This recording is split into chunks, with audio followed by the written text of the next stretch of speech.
ನೀವೆಲ್ಲ ಸ್ವಲ್ಪ ಹೊರಗಡೆ ಹೋದ್ರೆ ಅವಳಿಗೆ ಸ್ವಲ್ಪ ಗಾಳಿ ಆಡುತ್ತೆ. ಹಾ ಶ್ಯೂರ್ ಡಾಕ್ಟರ್, ವೈ ನಾಟ್. ನಡೀರಿ. ಟೇಕ್ ಕೇರ್ ರಾಧಿಕಾ ಅವರೇ.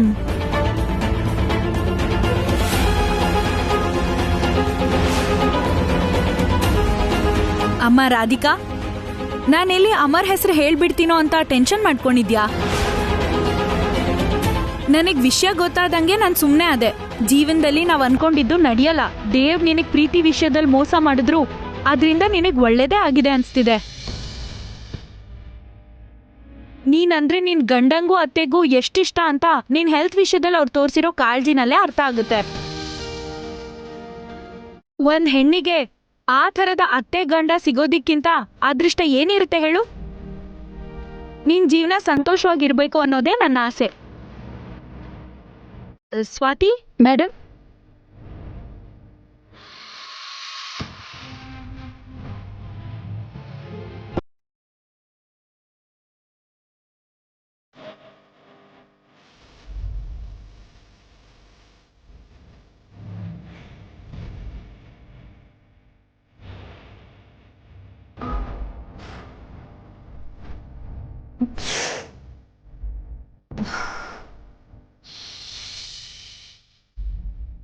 ರಾಧಿಕಾ, ಇಂಜೆಕ್ಷನ್ ಕೊಟ್ಟಿದ್ದೀನಿ, ಕಡಿಮೆ ಆಗುತ್ತೆ.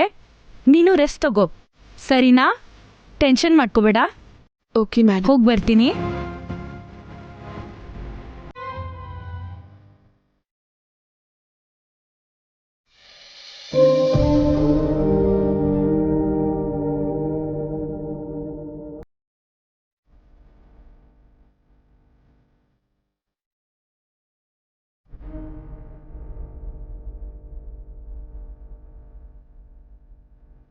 ರಾಧಿಕಾಗೆ ಈಗಷ್ಟೇ ಇಂಜೆಕ್ಷನ್ ಕೊಟ್ಟಿದ್ದೀನಿ. ಸ್ವಲ್ಪ ಹೊತ್ತು ಮತ್ತಿರುತ್ತೆ. ಜ್ವರ ಜಾಸ್ತಿ ಆದ್ರೆ ತಣ್ಣೀರ್ ಬಟ್ಟೆ ಹಾಕಿ. ಎಮರ್ಜೆನ್ಸಿ ಇದ್ರೆ ಕಾಲ್ ಮಾಡಿ. ಸರಿ ಡಾಕ್ಟರ್.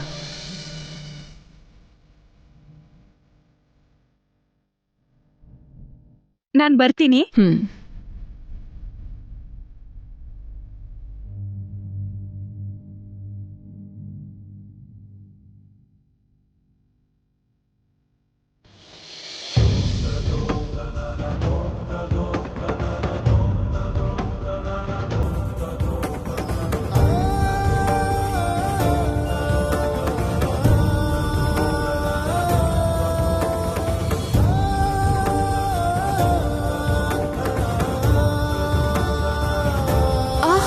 ನಿಧಾನ.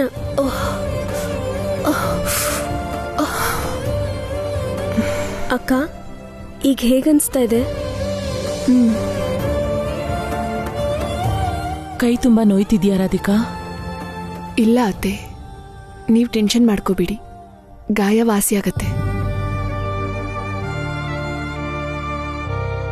ನಿಮ್ಗೆ ವಾಸಿ ಆಗೋವರೆಗೂ ನಮಗ್ ಟೆನ್ಷನ್ ಇದ್ದೇ ಇರುತ್ತಲ್ವಾ ರಾಧಿಕಾ ಅವರೇ? ನನ್ನ ಗಂಡನ್ಗೆ ಯಾವ ತೊಂದ್ರೆನೂ ಆಗ್ದಿದ್ದ ಹಾಗೆ ನಾನೀ ಸೌಭಾಗ್ಯ ವ್ರತನ ಮುಗಿಸ್ತೀನೋ ಇಲ್ವೋ ಅಂತ ತುಂಬಾ ಟೆನ್ಷನ್ ಆಗಿತ್ತು. ನೀವು ನನ್ನ ಪಕ್ಕದಲ್ಲೇ ಕೂತು ವ್ರತನ ಪೂರ್ತಿ ಮಾಡಿಸಿದ್ರಿ.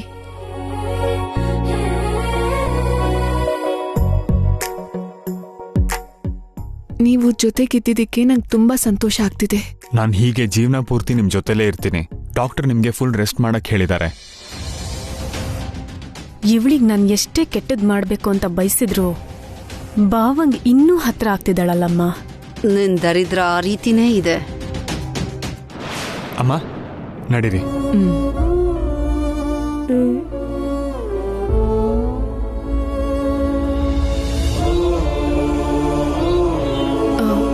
ಕೈಲಾಶ್ ಅವರೇ,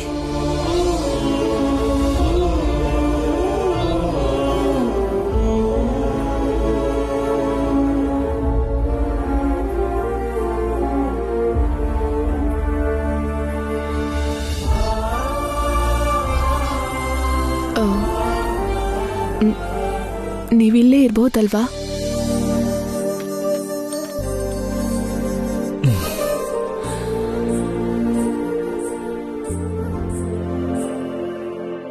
ನಿಮ್ಮನ್ ಬಿಟ್ಟು ಹೋಗ್ತೀನಿ ಅನ್ಕೊಂಡ್ರಾ?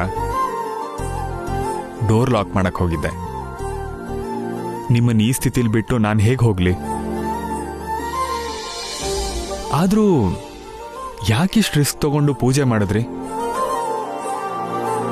ಒಂದ್ ಹೆಣ್ಣಿಗೆ ಸೌಭಾಗ್ಯನೇ ವರ ಕೈಲಾಶ್ ಅವ್ರೆ. ನನ್ ಗಂಡಂಗೆ ದೋಷ ಇದೆ ಅಂದ್ಮೇಲೆ ಅದ್ ಹೋಗೋದಕ್ಕೆ ನಾನು ಏನ್ ಬೇಕಾದ್ರೂ ಮಾಡ್ತೀನಿ. ನಂಗೇನಾದ್ರೂ ನಾನು ಕೇರ್ ಮಾಡಲ್ಲ. ನೀವ್ ನನಗ್ ಗಂಡ ಆಗಿರೋದು ಒಂದ್ ವರ. ಅದನ್ನ ನಾನು ಹೇಗ್ ಶಾಪ ಆಗಿ ಬದಲಾಯಿಸ್ಕೊಳ್ಳಿ? ನೀವ್ ಚೆನ್ನಾಗಿದ್ರೇನೆ ನಾನ್ ಚೆನ್ನಾಗಿರೋದು ರೀ. ನೀವು ಜಾಸ್ತಿ ಯೋಚನೆ ಮಾಡಬೇಡಿ. ಅಯ್ಯೋ, ಜ್ವರ ತುಂಬಾ ಜಾಸ್ತಿ ಆಗಿದೆ ರಾಧಿಕಾ ಅವರೇ.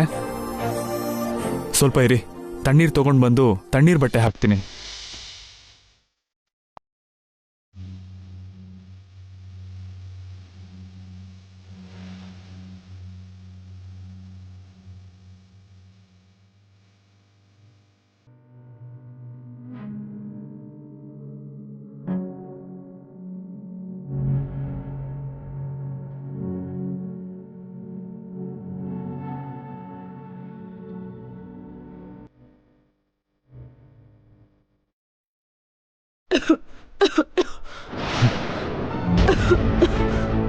ನೀರ್ ತಗೊಂಡ್ ಬರ್ತೀನಿ.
ರಾಧಿಕಾನ್ ಮದುವೆ ಆಗಿರೋದಷ್ಟೇ ಅಲ್ಲ, ನಿಮ್ಮ ತಂದೆಗೆ ಒಬ್ಬ ಮಗ ಆಗಿನೂ ನಾನು ಜವಾಬ್ದಾರಿ ತಗೊಂಡಿದ್ದೀನಿ.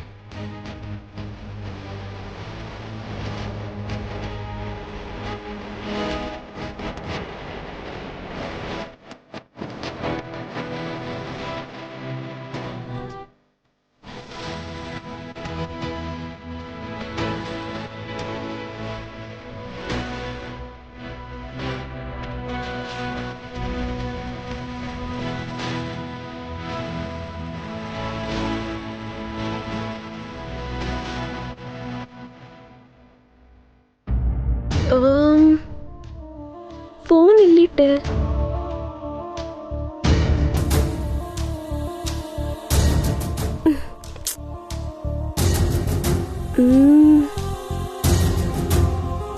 ಇಲ್ಲೇ ಎಲ್ಲೂ ಇಟ್ನಲ್ಲ. ಹಾ, ಕಾಲ್ ಮಾಡಿದ್ರೆ ಎಲ್ಲಿದೆ ಅಂತ ಗೊತ್ತಾಗುತ್ತೆ.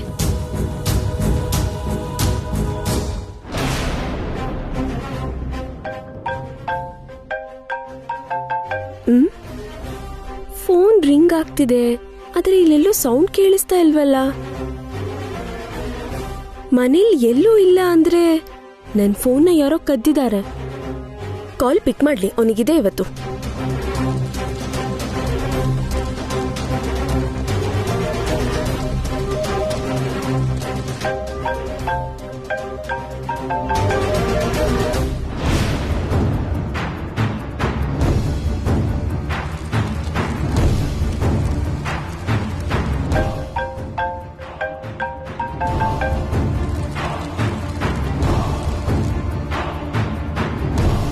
ಕಾಲ್ ಪಿಕ್ ಮಾಡು, ಇವತ್ತಿದೆ ನಿಂಗೆ ಮಾರಿ ಹಬ್ಬ.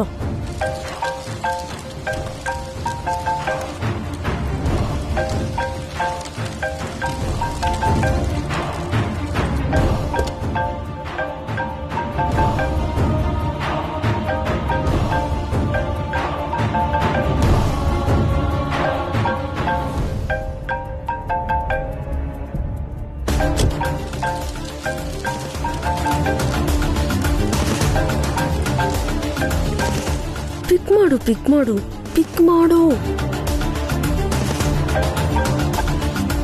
ಹಲೋ, ಯಾರು? ಏಯ್, ನನ್ ಫೋನಲ್ಲಿ ಕಾಲ್ ಪಿಕ್ ಮಾಡಿ ನನ್ನೇ ಯಾರು ಅಂತ ಕೇಳ್ತೀಯಾ? ನೀನ್ ಯಾರು? ನನ್ ಫೋನ್ ನಿನ್ನ ಹತ್ರ ಹೇಗ್ ಬಂತು? ಕದ್ಬಿಟ್ಯಾ? ಎಕ್ಸ್ಕ್ಯೂಸ್ ಮೀ, ಮರ್ಯಾದೆ ಕೊಟ್ಟು ಮಾತಾಡಿ. ನನ್ ಫೋನ್ನ ಕತ್ಕೊಂಡು ಹೋಗಿರೋನಿಗೆ ನಾನ್ ಯಾಕೆ ಮರ್ಯಾದೆ ಕೊಡ್ಬೇಕು? ಮರ್ಯಾದೆಯಿಂದ ನನ್ ಫೋನ್ ನಂಗೆ ತಂದ್ಕೊಡು. ಸ್ವಲ್ಪ ಲಿಮಿಟಲ್ಲಿ ಮಾತಾಡಿದ್ರೆ ಚೆನ್ನಾಗಿರುತ್ತೆ. ಯಾರು ಏನು ಅಂತ ತಿಳ್ಕೊಳ್ದೆ ಬಾಯಿಗೆ ಬಂದಂಗೆ ಮಾತಾಡಬೇಡಿ. ನಿಮ್ ಫೋನ್ ನನ್ನ ಕಾರಲ್ಲಿತ್ತು. ನನ್ ಫೋನ್ ನಿಮ್ ಕಾರಲ್ಲಿ ಹೇಗ್ ಬಂತು? ನಾನ್ ಕೇಳ್ತಿರೋದು ಅದನ್ನೇ ಕಣ್ರಿ. ನಿಮ್ ಫೋನ್ ನನ್ನ ಕಾರಲ್ಲಿ ಹೇಗ್ ಬಂತು? ಅಷ್ಟಕ್ಕೂ ಯಾರು ನೀವು?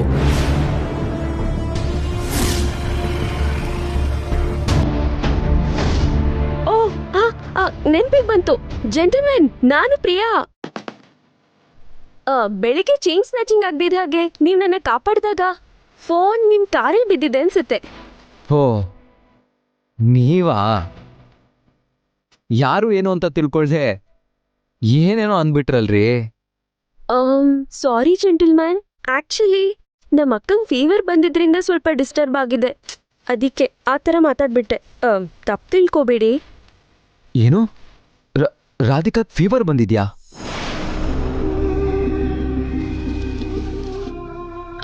ಏನಂದ್ರಿ? ಅದೇ ರಾಧಿಕಾ ಅವ್ರಿಗೆ ಫೀವರ್ ಬಂದಿದ್ಯಾ ಅಂತ ಕೇಳ್ದೆ. ಈಗ ಹೇಗಿದ್ದಾರೆ? ಪ್ರಾಬ್ಲಮ್ ಏನಿಲ್ಲ, ಆದ್ರೆ ಫೀವರ್ ಇನ್ನೂ ಕಮ್ಮಿ ಆಗಿಲ್ಲ. ಡಾಕ್ಟರ್ ರೆಸ್ಟ್ ಮಾಡಿ ಅಂತ ಹೇಳಿದ್ದಾರೆ. ಸರಿ ಜೆಂಟಲ್ಮನ್, ನಾನು ನಾಳೆ ಬಂದು ನನ್ನ ಫೋನ್ ತಗೋತೀನಿ. Good night.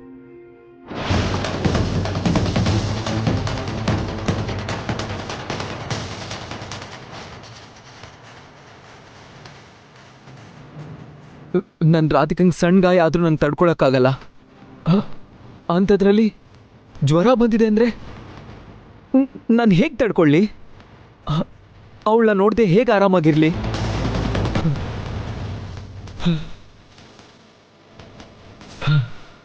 ನಾನು ಈಗಲೇ ಹೋಗಿ ರಾಧಿಕಾ ನೋಡಬೇಕು.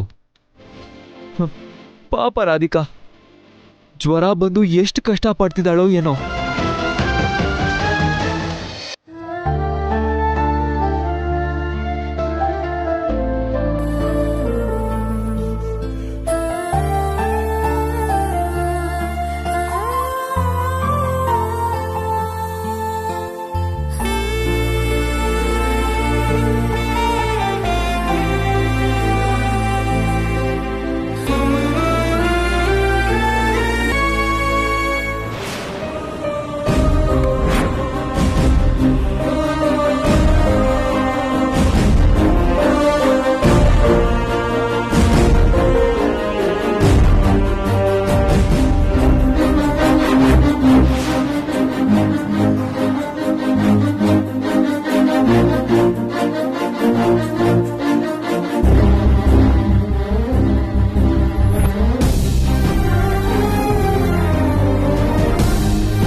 ನನ್ನ ರಾಧಿಕಂಗೆ ಸಣ್ಣ ನೋವಾದ್ರೂ ಕೂಡ ನನ್ನ ಮನಸ್ಸು ವಿಲವಿಲ ಒದ್ದಾಡ್ತಿತ್ತು. ಅಂಥದ್ರಲ್ಲಿ ಜ್ವರ ಬಂದಿದೆ ಅಂದ್ರೆ ನಾನೇನ್ ಮಾಡ್ಲಿ? ಕಡೆ ಪಕ್ಷ ಅವಳ ಪಕ್ಕ ಕೂತು ಅವಳನ್ನ ನೋಡ್ಕೊಳ್ಳೋ ಅದೃಷ್ಟ ಕೂಡ ನನಗಿಲ್ದಿರೋ ಹಾಗಾಯ್ತು.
ಛೇ, ನೀರೆಲ್ಲ ಚೆಲ್ಲೋಯ್ತು.